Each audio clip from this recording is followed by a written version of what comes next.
We did make it. Feel really good about the first week.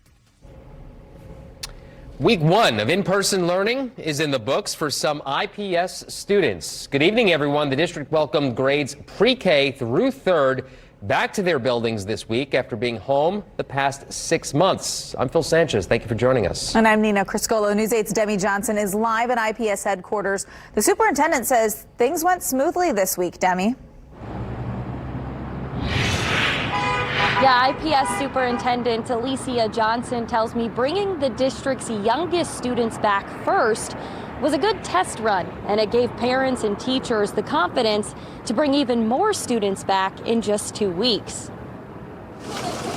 Monday, children and parents walked into the unknown. I'm not as stressed like I was when it first started. We've been out of school for 6 months, so it's exciting and nerve-wracking at the same time. 4 days later, IPS Superintendent Alicia Johnson is breathing a sigh of relief. We tried to think of all of the different areas where we needed to have systems and protocols in place. And so we were able to try those out this week to see how they went. She says so far, so good. And for any parents who had concerns about long days with masks, Johnson says kids are doing great. We have a weekly call with all of our school principals. And so that was one of the things that was highlighted, was that mask wearing really, even with our youngest students who we've had back this week, has been, not a huge issue. Obviously, there are reminders we need to give our students often.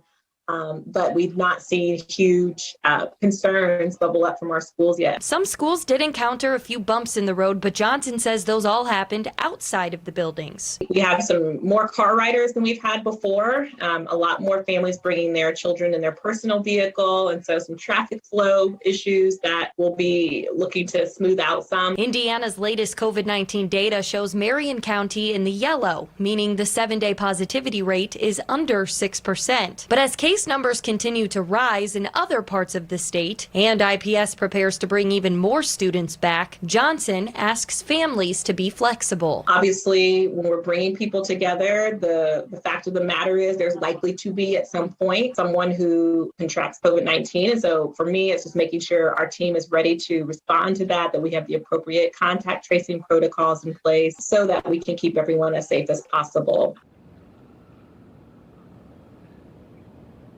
Next week was supposed to be the district's fall break, but Johnson says now it will be an all virtual learning week. The following week, the week of October 18th, every student in every grade level will be welcomed back to in-person learning, except, of course, those families who chose to remain virtual. Live at IPS headquarters, Demi Johnson, Wish TV, wishtv.com, and be sure to follow us on Facebook.